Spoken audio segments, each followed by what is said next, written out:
how much wood must the woodchuck chuck? For a woodchuck can chuck wood. Yes, and how many songs must it sing? Hi, Dr. Davis. I'm Madison. I'm Courtney. Obviously. You get to have this opportunity to listen into what we've been processing through over the course of the semester, and lament is a huge part of the faith. So we're going to do it in kind of a vodcast, like a podcast video cast. And so we're just going to talk about our experiences, and you get to listen in and kind of hear how important this has been. So I come from an evangelical family where lament is like kind of a dirty word, and so like this has been cool to see how like, oh, lament's really important to the faith, and there is hope in lament. Oh, cool! I didn't know that. And so just like straight through, we're going to talk about like the different mediums of each and how important it is. So like in Beloved, the medium, not really medium, but the importance of memory, and then in the Mouse 1 and 2, the importance of memory, and then the form of a comic book and how beneficial that is, and in the Bell Jar, how there's comedy that's employed, and in Silence, the medium of prayer, which also is not a medium. But Courtney, I feel like you can attest to this. Can you tell us a little bit about can you tell me about memory and how that reacted and related to you? Yeah, so through this semester, I've really been working with memory and the understanding of that, and we see that in Beloved and Mouse 1 and 2, as you had mentioned. And in Beloved, she's using memory to really try and remember who her identity is and what's really shaping her and forming her. And when she lost her children and she lost everything that she was, and she was just like going through the motions and wasn't really, she had no purpose in life. And but when Beloved came back, it allowed her to relive through those memories and to realize, who she was as a mom, and to be able to act in those ways and to love on people. And so memory allows us to be able to engage with people in ways that we never could have imagined. And I know that for me, I have interacted with memory with the fact that my mom died when I was 17, and I felt like a part of my identity was stripped. And I wasn't whole because I was just trying to formulate who I was and was thinking about the future, and was really starting to understand my family at that point in time. And I felt like I couldn't do that well. And as we see with Artie, he's trying to understand who he is, and he's constantly asking his dad questions about his mom, about the Holocaust, and about what their family's like. And because he never really got to experience part of his identity because he was born after the Holocaust. And memory allows us to engage with each other and to engage with people of the past. That makes them almost feel closer and allows us to be able to love on each other in a way that makes us understand one another better. Yeah, as they're, I loved Beloved and Mouse 1 and 2, especially Mouse 1 and 2, because I thought it was so cool that it was in a comic book form. Yeah. I love that. And part of that is that it was just different. It was just a different way to look at the Holocaust. But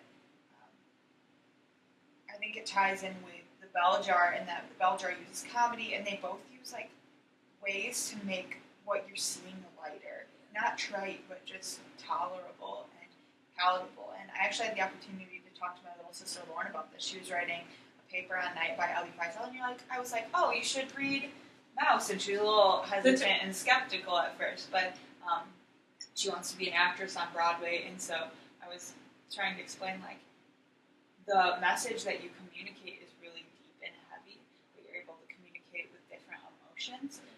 And she loves SNL, and so SNL, which is acting, which she loves, you can watch it and see, a kid was shot, and it's really terrible, but you can understand what's happening, and then if you can laugh about it, it doesn't take away from how tragic it was, but it just gives you a way to express your emotion.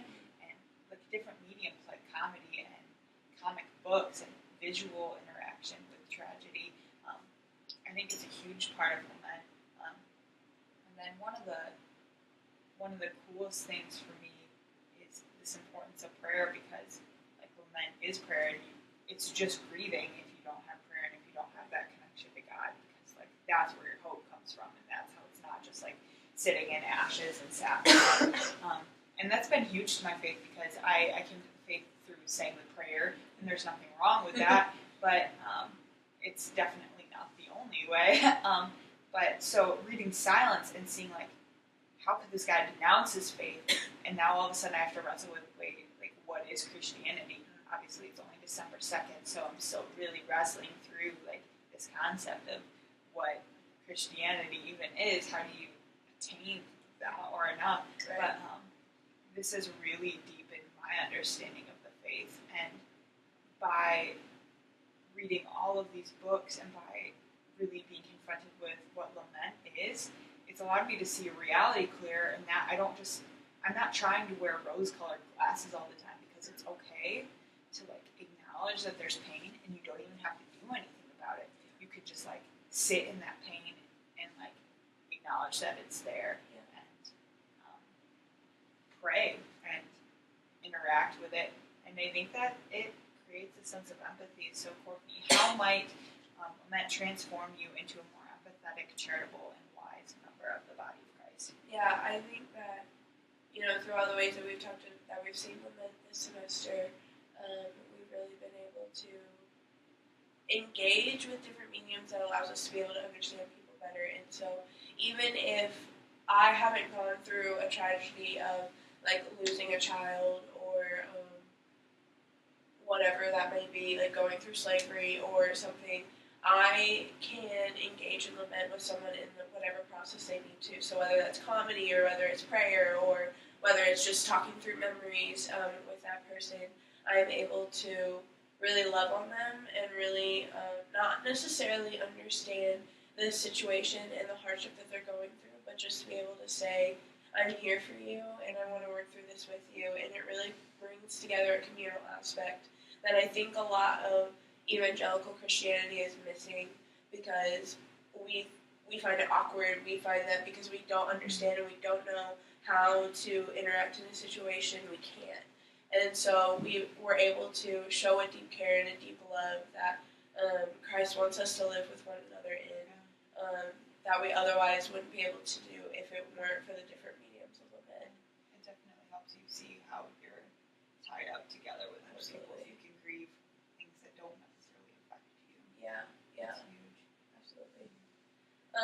And I think that because we become so communal in the fact of the different ways that we lament, and we allow for that space for people to engage in lament in different ways, we're definitely more prone and we're more open to the whims of the world. And I think that's something that's beautiful. I think that, with our westernized context, we're just focused on, that's over there, that's in the Middle East, that's not something that affects me. But because we're the body of Christ, that's something that affects all of us.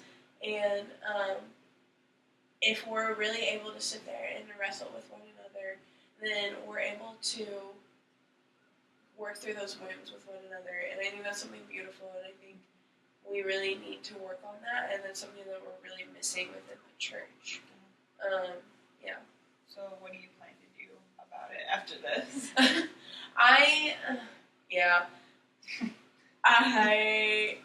I think for me, like, even going through my tragedies and my suffering,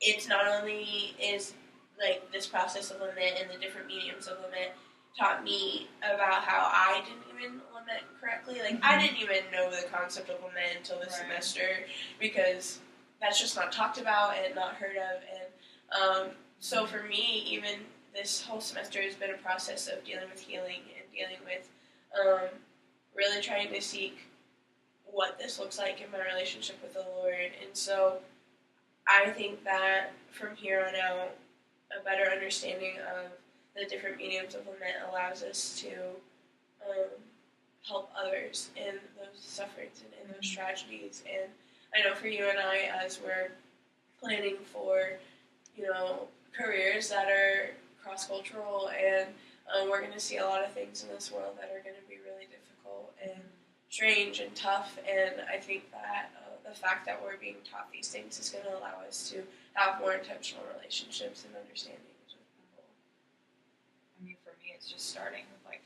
my family and how I can. Yeah. Like, honestly, I need to learn the practical like steps of lament. And I know it's a very emotional response, but like, it's really important, you know, like head knowledge too. Like, how does this happen? How can I explain this to someone who's like maybe the evangelical who would have a lot of pushback to what we've been talking about? And so, like, for me, if I'm trying to raise money for a nonprofit organization, or if I'm working for the government and foreign services, like what does lament look like there? So like really just like learning and continuing to process and solidify my answers to the next couple of days.